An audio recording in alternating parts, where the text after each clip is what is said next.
بسم الله والحمد لله والصلاة والسلام على سيدنا رسول الله وعلى آله وصحبه وموالاه لا حول ولا قوة إلا بالله أما بعد. Saudara-saudara kaum muslimin rahimakumullah. Suatu hari ketika baginda Rasul masuk ke dalam masjid, didapatinya seorang sahabat tengah khusyuk bertafakur di dalam masjid. Sahabat itu bernama Abu Dzar Al-Ghifari. Dihampiri beliau oleh baginda Rasul, kemudian ditanya, "Hai Abu Dzar, begitu khusyuk dan tafakur engkau di dalam masjid, gerangan apa permohonanmu kepada Allah di tempat yang suci ini?" Abu Dzar menjawab, "Maafkan saya ya Rasul. Saya dari tadi di masjid di sini ini bukan berdoa. Lalu wirid juga tidak. I'tikaf ya setengah i'tikaf. Habis kenapa kamu di sini?" "Saya menghindar orang ya Rasul." "Menghindar orang kenapa?" "Terlalu banyak datang orang ke rumah saya nagih utang. Saya jadi bingung mau pergi kemana. Akhirnya saya pikir tempat yang netral, yang kira-kira orang nggak datang lagi, dia ke masjid di sini. Maka saya lalu ngetem di sini. Model ke masjid bukannya wirid, pikir takut diuber-uber utang."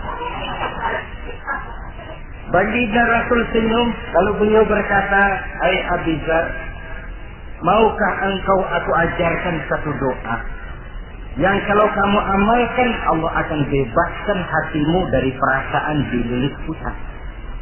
Bukan dibebasin hutangnya, dibebasin dari perasaan dililit oleh hutang. Sebab kalau ada doa yang kalau dibaca utang biji lunas enak. Jadi ini jangan keliru saudara-saudara. Kalau diamalkan hati bebas dari perasaan dililit oleh hutang.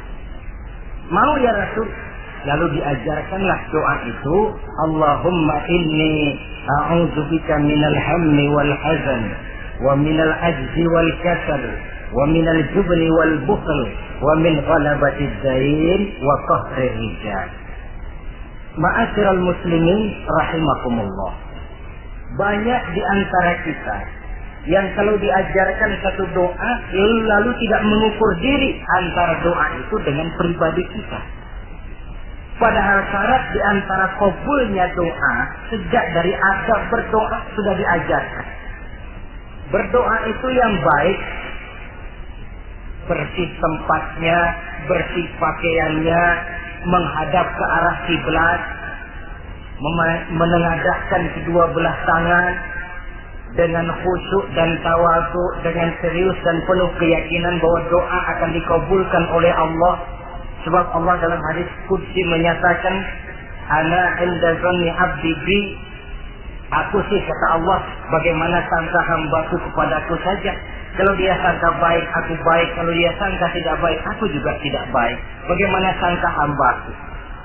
Jadi kalau kita berdoa sementara hati kita dalam batin ngomong, jangan-jangan doa gua nggak diterima nih. Enggak. Kenapa? Hatinya sudah begitu. Innallaha la yaqbalu du'aan min qalbin ghafilin lahin. Allah tidak akan menerima doa dari hati yang lalai terhadap doa yang dibacanya itu. Nah, di antara yang terpenting menyesuaikan doa dengan keadaan pribadi. Jadi kalau kita kerja gajinya 1 bulan 1.000, ya wajarlah berdoa minta rezeki 1.500. Wajar namanya. Yang 1.000 sudah ada modal kerja kita, yang 500 kita minta doa kepada Allah. Saudara hadirin, begitu juga doa yang diajarkan oleh baginda Nabi kepada Abu Dzar. Ini hakikatnya mengajarkan kita manusia untuk menjauhi penyakit rohani. Doa ini mengajarkan 8 macam penyakit rohani yang menjadi dinding antara kita dengan Allah. Dan penyakit rohani ini lebih bahaya daripada penyakit jasmani. Kenapa? Penyakit rohani tidak menyebabkan orang masuk neraka. Nah, maaf. Penyakit jasmani tidak menyebabkan orang masuk neraka. Yang menyebabkan orang masuk neraka adalah penyakit rohani. Di akhirat itu nanti tidak ada penduduk neraka ditanya, "Mas, sampean kenapa masuk neraka?" "Anu Pak, saya di dunia dulu korengan."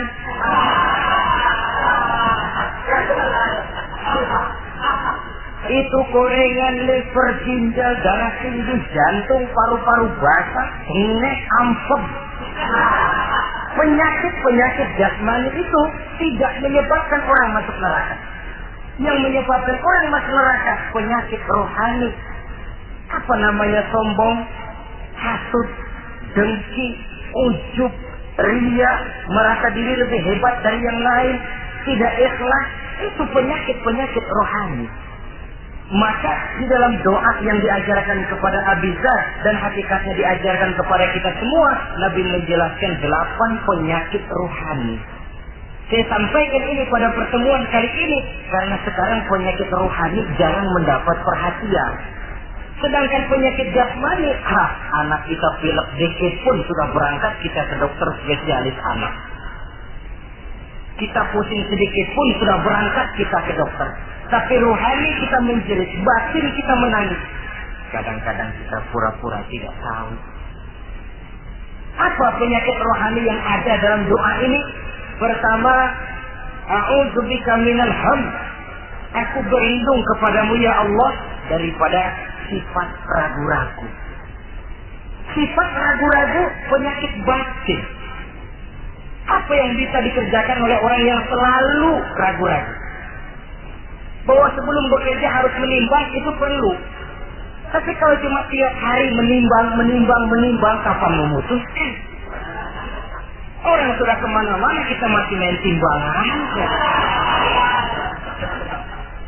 Maka orang yang ragu-ragu hakikatnya orang yang sedang mengubur sebelah kakinya sebelum berangkat. Ya. Iya, tapi kalau kita nanti jadi salah kan lebih baik nggak usah berbuat. Keliru.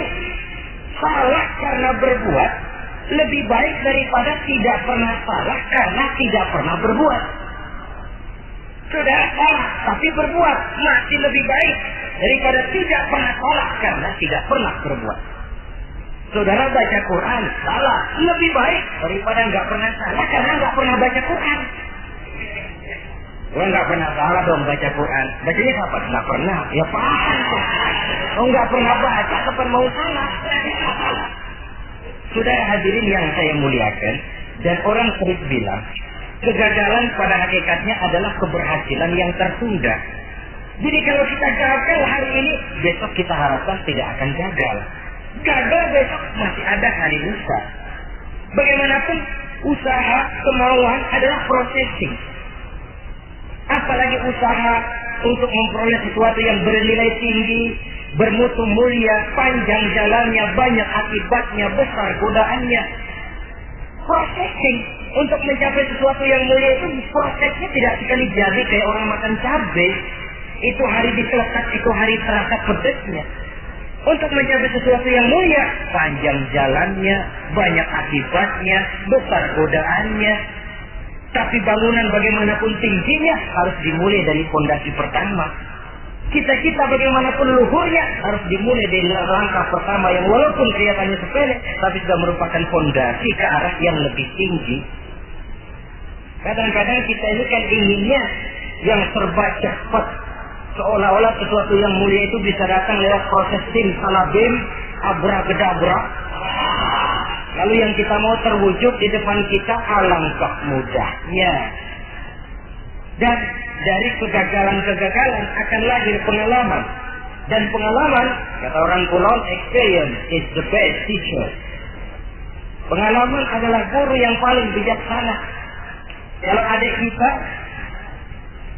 jalan di tempat licin, jatuh, besok dia lewat situ lagi, gak usah dipesan juga dia pasti hati-hati.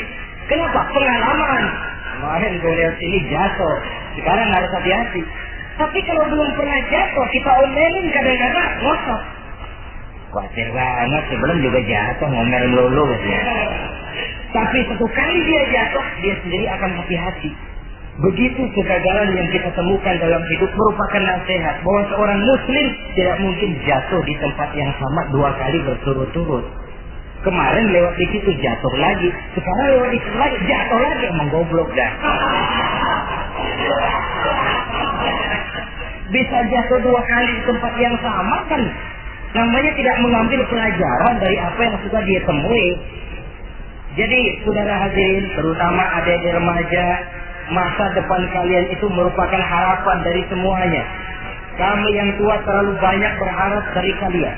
Sementara hari depan kalian lihat sendirilah, persaingan hidup makin tajam, tensi ekonomi makin tinggi, jumlah angkatan tenaga kerja yang masuk tidak jauh dari seimbang dengan lapangan kerja yang bisa disiapkan. Kalau kita dihambat oleh penyakit ragu-ragu, orang lain sudah berbuat dan kita masih menonton, boleh sangat jadi nantinya kita akan terpojok di sudut-sudut kehidupan untuk lebih banyak jadi penonton daripada jadi pemain. Lebih sering menjadi objek daripada menjadi subjek. Istilah Arabnya lebih sering menjadi maf'ul daripada menjadi fa'il. Namanya juga orang nonton, soknya kan kayak lebih pintar dari yang main. Wajar orang nonton bola ngomel melulu. Itu Maradona tolol, Maradona ditololin. Ajak sederajat goblok, ajak digoblokin. Kalau sudah dia disuruh main ke lapangan, gempor dia nggak bisa lihat. Namanya penonton, dan wajar saja penonton juga kalau nggak surat nggak rame soal lapangan. Saudara hadirin yang saya muliakan, maka keraguan-raguan akan jadi penyakit yang menghalangi orang pada saat dia harusnya sudah berbuat, dia malah berpangku tangan. Akhirnya dia akan jadi orang yang ketinggalan kereta. Sementara hidup tidak berjalan mundur ke belakang dan tidak juga berhenti. Tidak ada kata berhenti atau kata mundur dalam hidup. Berhenti kita diinjak orang, mundur kita hancur. Hidup ini seperti cerita tentaranya Tariq bin Ziyad ketika menyeberang ke daratan Spanyol di Selat Jabal Tariq. Sejarah menyebutnya Gibraltar ya. Itu bahasa Spanyol, lidah Spanyol dengan lidah Arab. Kita Jabal Tariq, dia Gibraltar. Kita Ibnu Rushdi, dia Averroes. Saudara-saudara, ketika pasukan sudah menyeberang ke daratan, seluruh kapal-kapal ini dibakar oleh Tariq bin Ziyad. Beliau sadar menghadapi tentara yang jumlahnya lebih banyak dari tentaranya sendiri. Maka seluruh kapal dibakar. Lalu beliau pidato di depan tentaranya. Ayuhan nas, ainal maqar, al-bahru min wara'ikum, wal adu amamakum. Saudara-saudara, sekarang mau lari kemana? Kita tidak punya pilihan lain. Di belakang laut, di depan musuh. Mau pulang, kapal sudah saya bakar semua. Ini termasuk menghilangkan keraguan bala tentaranya. Mundur, kecebur, mati. Maju menghadapi musuh yang jumlahnya jauh lebih banyak, resikonya juga mati. Namun mati maju, mati syahid. Mati mundur, kecebur, mati konyol. Pilih. Ya tentu tidak ada pilihan lain. Menghilangkan keraguan di kalangan tentaranya, juga menghadapi kehidupan ini. Menimbang adalah perlu, tapi berbuat lebih perlu lagi. Jangan takut salah, karena salah berbuat lebih baik daripada tidak pernah salah karena tidak pernah berbuat. Kesalahan pada akhirnya akan mendidik kita untuk tidak salah lagi pada masa-masa yang akan datang. Ini penyakit pertama. Penyakit yang kedua, al-hazan. Penyakit duka cita. Manusia itu ehoknya terlalu besar. Kalau dia kehilangan sesuatu yang dia tidak senangi atau menemukan sesuatu yang tidak dia harapkan, dia bersedih. Kesedihan itu timbul sebenarnya karena ehoknya. Bapaknya meninggal, dia sedih. Sebenarnya kesedihannya bukan karena matinya bapaknya, tapi kesedihannya karena dia tidak punya orang tua lagi. Dianya itu yang dia tangisi, akunya. Perkara bapaknya mati, memang semua yang hidup mesti mati. Tapi dia nggak punya bapak, itu yang lebih dia sedih. Akunya ini. Ehoknya manusia itu. Seorang perempuan yang ditinggal mati oleh suaminya, dia menangis. Bukan karena suaminya yang mati, tapi karena dirinya tidak bersuami. Dirinya yang lebih banyak dia tangisi. Ehonya yang lebih banyak bicara. Oleh karena itu agama mengajarkan, kata Nabi, ahbib habibaka haulan ma asa ayyakuna baghidaka yawman ma wa abghid baghidaka haulan ma asa ayyakuna habibaka yawman ma. Cintailah apa yang kamu cintai sekedarnya saja. Sebab sangat boleh jadi yang sekarang kamu paling cinta, besok jadi yang paling kamu benci. Tapi bencilah apa yang kamu benci sekedarnya saja. Sebab boleh jadi yang hari ini paling kamu benci, besok akan kamu paling cintai. Saudara-saudara kaum muslimin, maka cintailah harta, cintailah kedudukan, cintailah harta benda, cintailah anak dan istri sekedarnya saja. Sehingga tidak berurat dan berakar. Sebab kalau dia sampai berurat dan berakar di hati ini, nanti ketika datang saat berpisah, kita seakan tidak mau menghadapi kenyataan. Kita seakan ingin lari dari kenyataan. Tetapi kalau bersifat ala kadarnya, seluruhnya sudah diperhitungkan.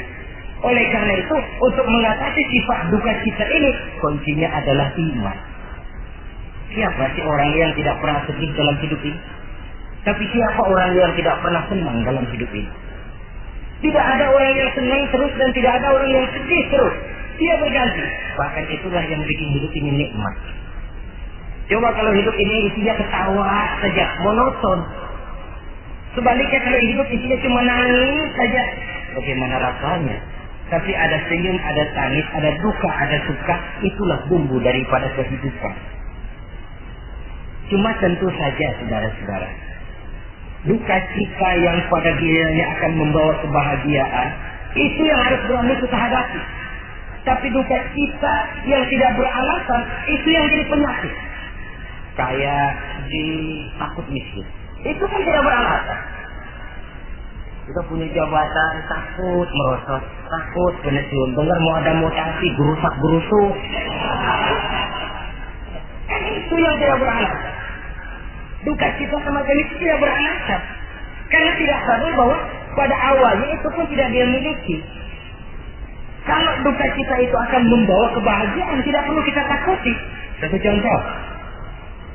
Kalau di depan saudara saya sodorkan 2 gelas, yang satu isinya jamu, yang satu sirup. Kira-kira saudara minum jamu apa sirup? Jamu apa sirup? Orang yang berpikir panjang saya yakin pasti minum jamu. Pahit memang, kecil memang waktu minum. Tapi besok badan sehat, tenaga kuat, gairah kerja ada, semangat hidup tumbuh. Ini orang Islam, orang yang berpikir jauh ke depan. Ke depan kemana? Dia tidak cuma mikir dunia. Dia mikir kubur, alam kubur. Dia mikir akhirat. Maka dia berani minum jamu.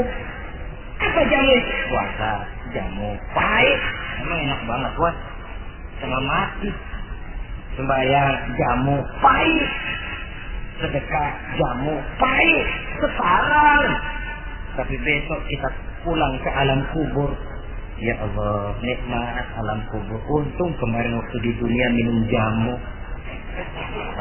Waktu di dunia sembahyang, kuburan terasa nikmat. Waktu di dunia sedekah, kuburan dipakein AC. Padahal cuma goceng sedekahnya. Adapun orang yang di luar Islam, dia berpikir pendek. Yang dia lihat cuma yang di depan hidungnya saja. Dia nggak mikirin alam kubur, dia nggak mikir akhirat, yang dia pikirin cuma dunia aja. Kenapa gue mesti minum jamu pahit? Sirup nih, manis. Dia minum sirup. Manis memang waktu minum. Tapi besok, bibir mancung, bengkak, sirawan, sariawan itu. Saudara-saudara, sholat, sirup, tidak sholat, sirup, manis. Orang-orang puasa, dia tidak puasa, sirup, manis. Bakhil, pelit, sirup, manis. Baik disedekain, tumpuk aja tuh harta dah, jangan disedekain. Sirup, manis memang. Besok dia pulang ke alam kubur, baru terasa bibirnya pada bengkak. Baru timbul, wah nyesel banget minum sirup kemarin.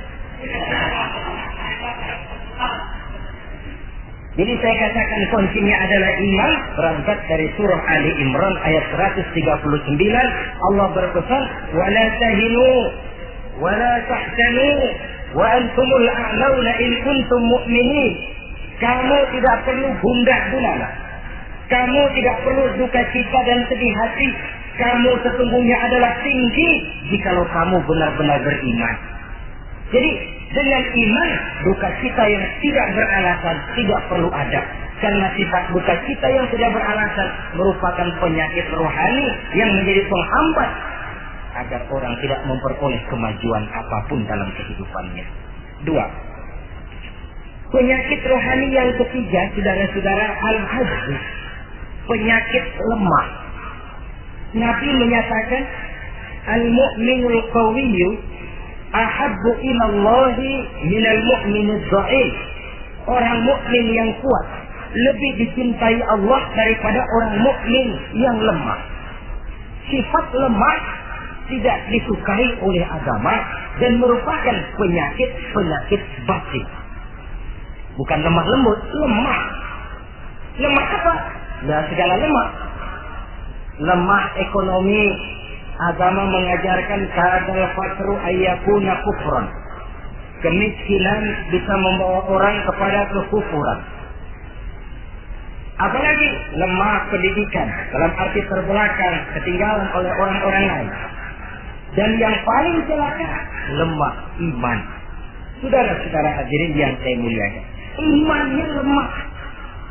Tidak punya ghirah, tidak punya rasa cemburu terhadap agamanya. Kalau anak gadisnya diusik orang, marahnya 7 lapis langit. Kalau keluarganya diusik orang, bukan main. Ngundang orang lain, menyerbu. Itu orang yang coba-coba musik. Tapi agamanya dihina orang. Agamanya diinjak-injak orang. Sedikit pun dia tidak punya rasa cemburu. Sedikit pun tidak ada rasa sedih. Agama saya ini mau dibawa kemana? Islam ini mau dikubur kemana? Lemah iman semacam itu yang kita rasakan sekarang. Sekarang ini orang marah kalau hartanya diusik. Orang marah kalau anak istrinya diusik. Orang marah kalau temannya diganggu. Tapi giliran agamanya diganggu, agamanya diusik, agamanya dihina. Tenang saja, Pak. Tidak ada itu gairah. Tidak ada itu rasa cemburu terhadap agama. Kaum muslimin yang saya muliakan, lemah iman semacam ini yang sangat membahayakan untuk kelangsungan kehidupan beragama. Di zaman Khalifah Umar bin Abdul Aziz, dalam satu pertempuran melawan orang-orang kafir, tentaranya mengalami kekalahan. Karena kalah, banyak yang ditahan jadi tawanan orang kafir, termasuk 3 orang ofisir tingkat komandan dan beberapa puluh prajurit ditahan di negara kafir ini. Terhadap tahanan-tahanan Islam ini, Raja kafir musyawarah sama para menterinya, terutama Perdana Menteri. Tuan Perdana Menteri, kata Raja kafir, bagaimana? Ini tahanan-tahanan Islam yang enak kita apain? Ya terserah Tuan Raja. Kita bunuh saja supaya habis urusan. Ya terserah Tuan Raja. Tapi saya pikir-pikir, soal bunuh sih gampang. Cuma apa tidak lebih baik kalau mereka kita bujuk saja supaya ikut ke dalam agama kita, meninggalkan Islam agamanya, meninggalkan Khalifah Umar bin Abdul Aziz sebagai pemimpinnya. Itu namanya kita sudah berprinsip senjata makan tuan. Nanti kita pasang mereka untuk menghantam orang Islam sendiri. Pikir aja betul juga Perdana Menteri. Iya, bujuk aja mereka. Caranya bagaimana? Adili saja di pengadilan secara terbuka supaya jatuh mentalnya, dia mau keluar dari Islam, ikut ke dalam agama kita. Baik, diadili secara terbuka. Yang adili langsung Raja kafir, dihadiri oleh banyak tentara-tentara kafir. Yang mula-mula diadilin 3 orang komandan ini. Ofisir pertama maju ke depan. Maju komandan pertama. Ofisir, saya Tuan Raja. Kamu tahu siapa kamu sekarang? Saya tahu. Saya tahanan. Ya, kalau tahanan bisa diatur kan? Bisa diatur bagaimana Tuan Raja? Kamu mau nggak ikut saya? Meninggalkan Islam sebagai agamamu, meninggalkan Khalifah Umar bin Abdul Aziz sebagai pemimpinmu. Kalau kamu mau optir, pindah agama saya, nanti kamu akan saya berikan kedudukan yang tinggi, gaji yang cukup, rumah cukup, istri cukup, kendaraan cukup. Pindah saja optir. Tuan Raja, bagaimana? Apa Tuan kira selama ini saya berjuang karena mencari kedudukan, mencari harta, mencari pandai jasa? Tidak, Tuan Raja. Saya berjuang di bawah bendera Khalifah Umar bin Abdul Aziz li'i'la'i kalimatillah, untuk menegakkan kalimat Allah. Saya tidak akan tergiur dengan tawaran Tuan Raja. Kamu gila ya? Ya.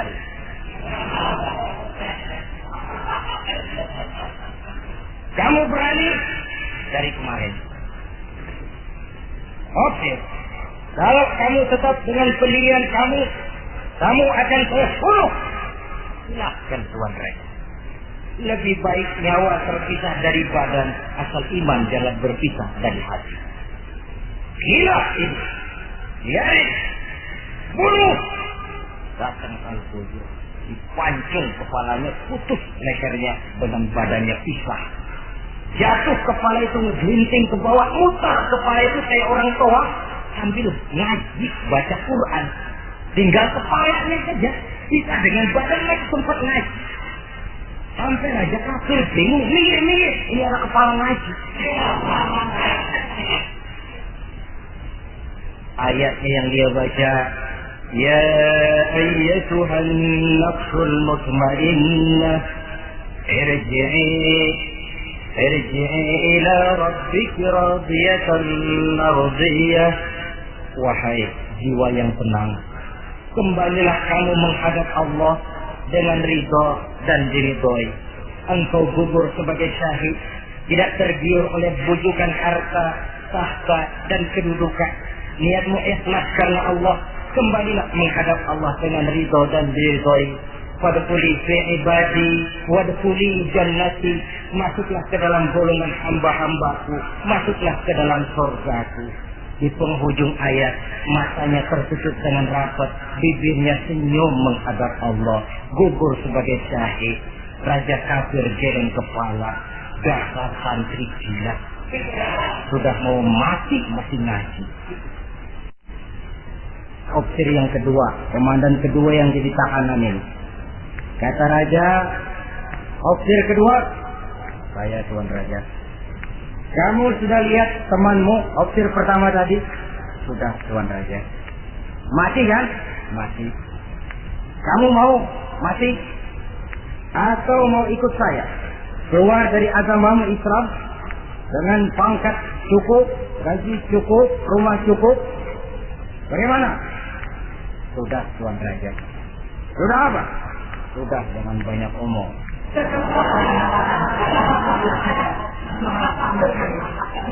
Maksud kamu bagaimana? Saya sudah tidak sabar pengen nyusul teman saya yang barusan, Tuan Raja. Saya tidak sanggup bayangkan bagaimana dia disambut oleh para bidadari di surga, disambut oleh para malaikat dengan ramah tamah, menikmati kehidupan di alam yang penuh dengan keriduan. Oh, Tuan Raja, sudah jangan banyak omong. Kalau mau potong saya. Kata Raja, ini gilaan lagi dari yang tadi. Yang tadi masih bisa diajak berunding, ini sudah minta dipotong. Ayo, Al-Gojo, potong. Dipotong lagi oleh Al-Gojo. Putus lagi, berpisah kepala dengan badannya. Jatuh ke bawah, masih mutar kepalanya kayak orang tua, ngaji lagi. Ayatnya yang dia baca, wujuhun yawma idzin nadhirah, wujuhun yawma idzin nadhirah, ila rabbiha nazirah. Wajah mereka pada hari itu berseri-seri, kepada Tuhannya mereka memandang, matanya terpejam dengan rapat, bibirnya senyum menghadap Allah. Syahid lagi yang ketiga ini. Nah, kata Raja, Sekarang komandan opsir yang ketiga, panggil. Opsir ketiga, saya Tuan Raja. Sudah dengar nasib dua orang temanmu? Sudah Tuan Raja. Mati? Mati. Kamu bagaimana? Saya mau ikut Tuan Raja. Jadi kamu mau ikut saya? Mau Tuan Raja, saya mau. Mau meninggalkan Islam sebagai agamamu? Mau Tuan Raja. Mengkhianati khalifahmu Umar bin Abdul Aziz? Iya Tuan Raja. Daripada hidup saya kan, daripada mati mendingan itu Tuan Raja. Daripada enggak punya apa-apa kan mendingan punya apa-apa. Baik, baik. Nanti saya musyawarah sama Perdana Menteri, kamu saya angkat jadi pejabat tinggi. Baik Tuan Raja. Akhirnya Raja musyawarah. Perdana Menteri, saya Tuan Raja. Ini opsir ketiga baik ini, mau ikut kita keluar dari Islam. Kita angkat jadi apa dia? Itu sih urusan Tuan soal angkat mengangkat. Cuman saya pikir-pikir kok aneh Tuan Raja. Aneh bagaimana? Ini opsir ketiga ini kok mau ya meninggalkan agamanya. Mau mengkhianati saudaranya sendiri. Saudaranya sebangsa, setanah air, seiman, sekeyakinan. Hanya karena ditawari oleh kedudukan mau dia khianati. Orang itu kalau sudah mau mengkhianati bangsanya sendiri Tuan Raja, apalagi bangsa lain. Sekarang ini dia sopan sama kita karena kepengen selamat. Nanti kalau ada kesempatan, bukan kita yang ditikam dari belakang. Senjata makan Tuan. Jadi menurut kamu bagaimana Perdana Menteri? Menurut saya opsir ketiga ini komandan bejat. Masa orang bejat jadi pejabat rusak rakyat? Mana orang dua yang mati itu orang bagus, punya prinsip, punya pendirian, nyawa kerohanian iman tidak goyah. Itu malah kalau bisa yang dua itu dihidupin lagi. Orang punya pendirian, dia hidupin bagaimana udah kadang mati? Tidak bisa. Jadi yang ketiga ini gimana? Kalau menurut saya yang ketiga ini bunuh saja Tuan Raja.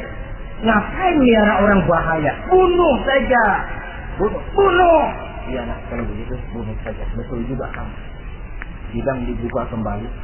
Opsir ketiga, gimana Tuan Raja? Saya diangkat jadi apa? Kamu gak diangkat.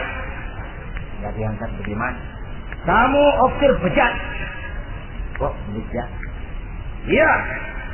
Agamamu saja kamu mau tinggalkan. Saudaramu sebangsa setanah air mau kamu khianati. Apalagi kami yang orang lain bangsa dengan kamu. Kalau ada kesempatan kami akan kamu tikam dari belakang.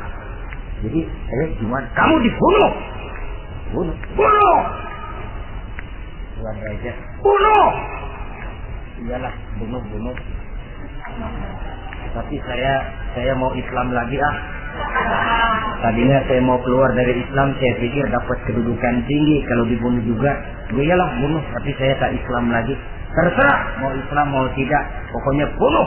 Iya, saya mau Islam lagi. Cepat. Iya. Kalau mengucap 2 kalimat syahadat mau Islam lagi, macet lidah. Ayo cepat. Iya Pak. Asyhadu tidak bisa mengucapkan. Ayo cepat. Iya Pak. Asyhadu tidak bisa. Sampai boloknya al-kudu keburu sampai ke lehernya. Putus leher itu, pisah kepala dengan badan. Jatuh kepalanya ke bawah. Dia bekas orang Islam, masih bisa ngaji juga. Cuma ayat yang dibacanya lain kalau yang dibaca 2 temannya tadi. Ayat yang dia baca begini. Afaman haqqat alaihi kalimatul azab apa anta tunjizu man finnar. Orang yang sudah memang akan mendapat vonis azab di neraka, bisakah kamu menyelamatkan mereka dari azab yang sangat pedih? Bertahun-tahun dia berjuang untuk Islam di bawah kepemimpinan Umar bin Abdul Aziz dengan niat li'la'i kalimatillah. Tapi di akhir perjuangannya dia tergoda oleh harta dan kedudukan. Dia keluar dari Islam dan dikala itu ajal datang merenggut nyawa, dia mendapat su'ul khatimah, matinya ke dalam neraka. Na'udzubillah min dzalik. Ini termasuk lemah iman, saudara-saudara. Dan itu penyakit yang bahaya. Biar lemah ekonomi, biar lemah pendidikan, kalau iman kuat, insya Allah masih ketolong. Tapi biar ekonomi kuat, pendidikan kuat, iman lemah, malah yang kuat tadi akan menghancurkan nilai iman yang lemah itu tadi. Disinilah mabda'nya, berlindung kita kepada Allah dari lemah hati, lemah iman, lemah akidah. Baik, penyakit rohani yang ketiga, wa a'udzubika minal kasal. Aku berlindung kepadamu ya Allah daripada sifat penyakit malas. Malas adalah penyakit batin. Santai perlu, refreshing perlu. Tapi kalau tiap hari santai, apakah kita akan jadi generasi santai? Dan persoalan apa yang bisa kita selesaikan dengan posisi santai? An-Nisa ayat 95 menegaskan, La yastabil qa'iduna minal mu'minina ghaira ulis darari wal mujahiduna fi sabilillah.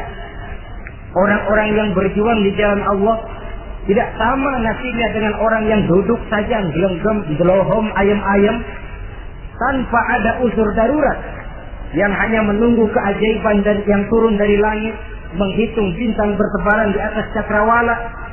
Tidak akan sama orang yang berjuang di jalan Allah dengan yang duduk gelohom, ayam-ayam, gelenggam, menikmati apa yang ada tanpa berpikir meningkatkannya ke arah yang lebih baik. Ma'asyiral muslimin rahimakumullah. Malas berusaha, malas beribadah adalah penyakit rohani yang ditiupkan oleh iblis ke dalam diri sanubari kita. Makin tinggi nilai iman, makin berat bisikan kemalasan itu. Namun kalau kita bentengi dengan bahwa malas kita hari ini akan membawa penyesalan bukan besok, bukan lusa, bukan minggu depan, bukan pula bulan depan, tapi barangkali tahun depan, 5-10 tahun yang akan datang, untuk masa depan yang lebih depan di alam kubur, di alam akhirat. Akibat penyesalan di dunia akan terasa di sana nantinya. Allah telah memberikan hidup. Dalam hidup kita diberikan energi, daya dan kekuatan. Manfaatkan daya dan kekuatan itu untuk berusaha dan bekerja. Allah tidak suka kepada orang yang bermalas berpangku-pangku tangan menunggu keajaiban dari langit sambil berleha-leha. Allah suka kepada orang yang bekerja keras, karena seluruh rasul bekerja keras, seluruh para nabi bekerja keras. Saudara-saudara, hanya istana yang ditegakkan dalam khayalan saja yang bisa dijangkau dengan bermalas dan bersantai-santai. Tapi istana dalam wujud kenyataan hanya bisa dicapai dengan kerja keras dan semangat menghadapi kehidupan. Yang kelima, wa a'udzubika minal jubn. Kami berlindung kepadamu ya Allah daripada sifat takut. Saudara-saudara, setiap orang terlahir membawa fitrah. Fitrah itu juga bisa berupa sifat. Tiap orang punya sifat takut, tiap orang punya sifat berani. Lingkungan, pendidikan, pergaulan menumbuhkan mana yang lebih subur. Kalau takutnya lebih subur, dia akan jadi penakut. Kalau beraninya lebih subur, dia akan jadi pemberani. Masalahnya sekarang kapan kita harus berani, kapan kita mesti takut, kan itu saja. Bahwa semua orang punya sifat berani, sebagaimana semua orang punya sifat takut, itu real. Tapi kapan kita harus berani, kapan kita harus takut? Agaknya surah An-Nisa ayat 77 cukup menjadi sindiran.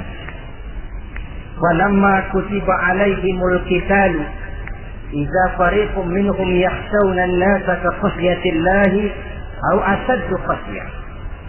Manakala diwajibkan kepada mereka berjuang, maka sebagian daripada mereka takut kepada manusia seperti mereka takut kepada Allah, bahkan lebih takut kepada manusia daripada takut kepada Allah. Ini kan takut yang tidak beralasan. Tengoklah zaman sekarang, mereka yang menebarkan maksiat punya keberanian, mereka yang bergelimang di lumpur dosa punya keberanian, mereka yang melakukan penyelewengan dan menyesatkan manusia punya keberanian. Kenapa kita yang punya niat menegakkan kebenaran, membela yang hak, menjalankan sesuatu yang kita yakini sebagai benar, kadang-kadang dihantui oleh perasaan takut? Takut semacam ini yang jadi penyakit rohani. Mereka berani terang-terangan membuka judi. Mereka berani terang-terangan di tengah jalan umum membuka botol minum-minuman keras dan mabuk sempoyongan. Mereka berani terang-terangan di tempat ramai merampok dan menodong. Mereka berani korupsi, memakan uang yang bukan haknya. Mereka berani untuk sesuatu yang sesat dan menyesatkan.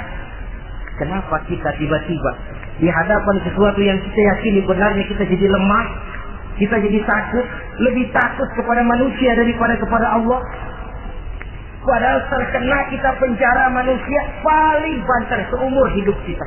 Tapi penjara Allah, nerakanya Allah, azabnya Allah, bukankah sesuatu yang mestinya harus paling kita takuti?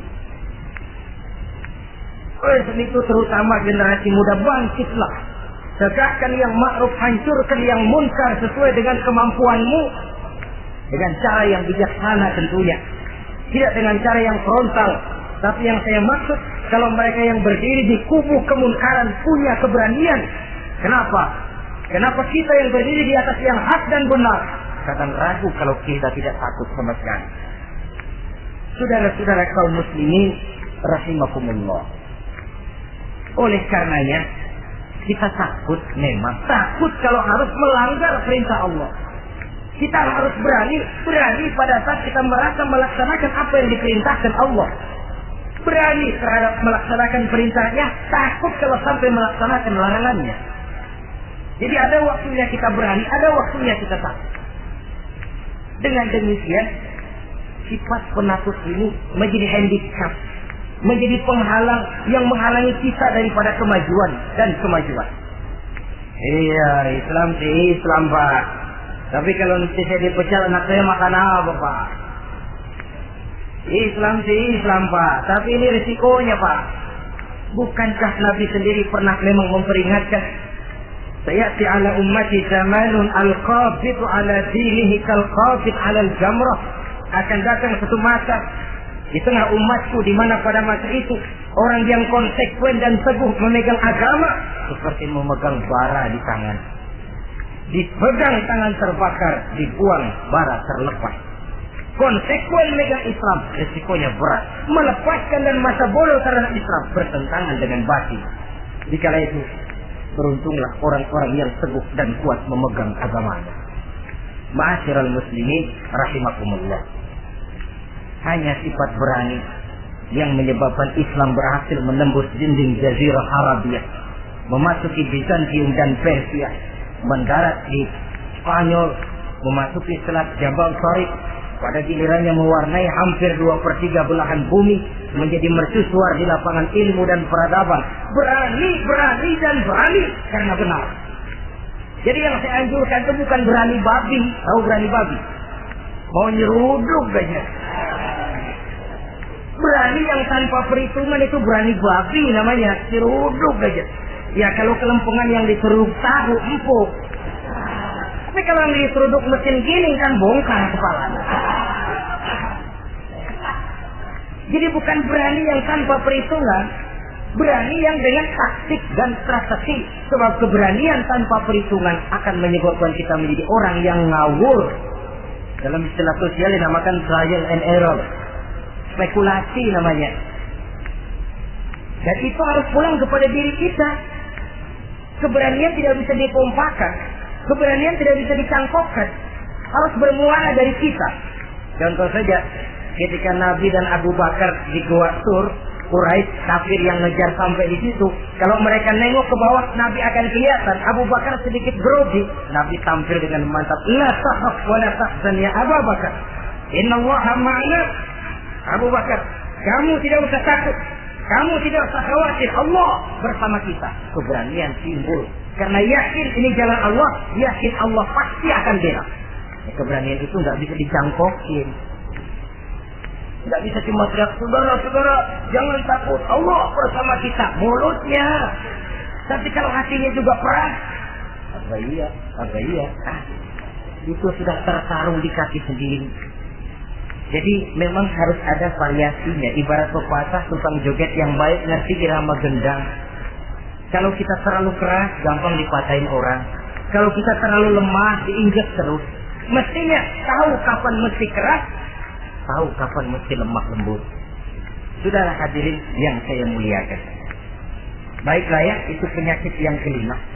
Penyakit yang keenam, wa a'udzubika minal bukhl. Kami berlindung kepadamu ya Allah daripada sifat bukhl, pelit bin kikir alias medit. Ini penyakit rohani. Kenapa seorang bisa kikir? Karena dia tidak sadar. Pokoknya duit saya ya keringat saya. Dia tidak sadar bahwa itu amanah. Dia tidak sadar bahwa dia kadang-kadang diberikan kehormatan oleh Allah untuk menjadi kran yang menyampaikan rezeki kepada orang lain. Rezeki dia cuma lewat tangan saya. Orang bakhil nggak punya pikiran begitu. Yang ada yang di kantong saya, keringat saya, sama orang lain kagak ada urusan. Kalau dia sadar rezeki saya cuma lewat tangan, rezeki dia cuma lewat tangan saya. Dia berfungsi sebagai kran, rasa bakhil itu tidak perlu ada. Yang kedua, orang bisa bakhil karena jama'a mala wa addada. Suka ngumpul-ngumpulnya harta lalu ngitung-ngitung. Ngitung. Orang kalau terlalu ngitung kan yang ada kurang dulu. Kebangetan ngitung dulu. Aduh, 10.000. Kalau 15.000 aja enak aturnya. Dapat 15.000. Tanggung dikit lagi. Kalau 20 aja cukup dan ini. Yang nggak pernah cukup sesungguhnya. Jama'a malan wa addada. Kalau sudah kesina, dia akan sampai kepada yahsabu anna malahu akhlada. Dia akan menyangka bahwa harta itulah yang bisa mengekalkan dia. Ya, mengekalkan kebahagiaannya, ya mengekalkan keluarganya, ya mengekalkan umurnya, ya mengekalkan kehidupannya sampai kepada tahapan keliru. Kalau sudah begitu, berat pisah sama harta.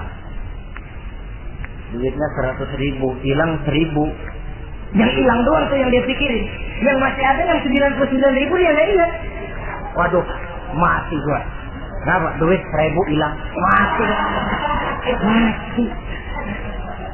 Padahal yang ada ketimbang yang hilang masih lebih banyak yang ada. Hilang itu yang 99, yang 1.000 yang dia ingat. Hilang 1.000, mati gua dah. Mati jadi. Kalau datang orang gantiin, lo jangan sedih dah, ini digantiin 1.000, bikin kencang nangis. Kenapa nangis? Kenapa bikin nangis? Coba yang tadi nggak hilang jadi 2.000 ya. Ingat yang tadi hilang. Kapan syukurnya kalau sudah jama'a malan wa addada, prosesnya akan sampai kepada yahsabu anna malahu akhlada.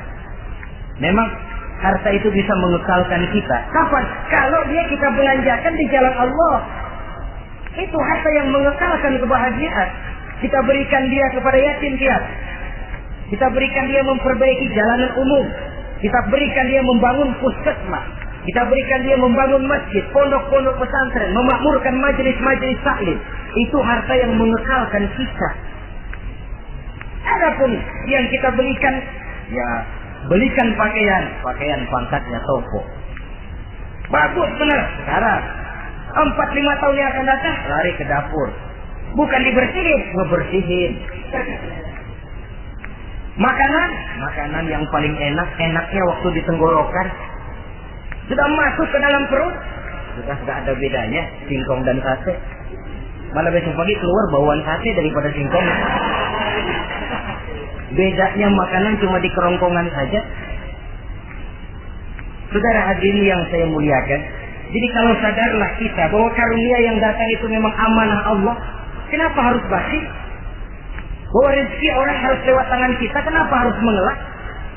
Tidak ada orang jatuh miskin karena dia dermawan. Tidak ada orang jadi susah karena banyak menolong orang. Karena mungkin keberkahannya yang penting itu. Dia menolong orang tidak bisa membalas, tapi Allah membukakan jalan lewat jalan lain yang tidak dia perkirakan sebelumnya. Ma'asyiral muslimin, apalagi kalau orang itu adalah orang yang dekat dengan kita. Maksud saya ibu bapak kita. Oh, itu balasannya paling kontak. Berbuat baik kepada ibu, berbuat baik kepada bapak. Ada rezeki sedikit, belikan makanan yang disenangi orang tua kita. Pak, ibu, alhamdulillah ada rezeki, ini makanan kesukaan bapak, ibu. Menurut kita sederhana, sekali Allah akan balas itu paling kontan lewat jalan yang tidak kita sangka-sangka. Ibu bapak, yatim piatu terutama juga.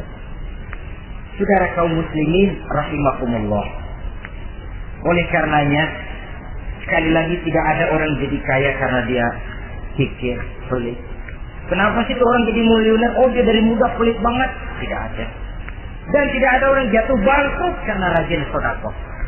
Kata Nabi, inna sadaqatal mar'il muslim tazidu fil umri wa tadfa'u mitata su'i. Sesungguhnya sedekahnya seorang muslim bisa menambah panjang umur dan menyelamatkan orang dari mati secara su'ul khatimah. Panjang umur bisa artinya jumlahnya tambah, bisa berarti walaupun orangnya sudah mati, namanya tetap hidup dikenang orang kebaikannya. Itu pun panjang umur namanya. Namanya tidak hancur walaupun jasadnya hancur masuk ke dalam tanah dimakan oleh cacing tanah. Namanya akan hidup terus, bahkan ditulis dengan tinta emas dalam sejarah. Bakhil, pelit adalah penyakit batin. Dokternya agama dan kemauan diri merubahnya dengan sadar bahwa karunia adalah amanah. Ini penyakit bakhil nggak bisa ke rumah sakit, ke rumah dokter medis. Dokter, saya punya penyakit pelit, bagaimana ngobatinya? Suntik. Tidak. Suntiknya adalah agama, saudara-saudara. Yang ketujuh, wa min ghalabatid dain inti doa. Saya berlindung kepadamu ya Allah, jangan sampai ada perasaan dililit utang. Bahwa kita hidup tutup lubang, gali lubang itu biasa. Tapi kalau gali terus nggak pernah nutup, ini mau kejeblos namanya. Utang lalu nggak bayar-bayar, namanya gali lubang, nggak pernah nutupin. Bahkan Nabi pesan, alaikum biddain, fa innahu hamun billail wa dani'un bin nahar. Kalau bisa kamu nggak usah ngutang. Kenapa? Utang itu siangnya bikin kita takut ketemu orang, malamnya bikin kita susah tidur.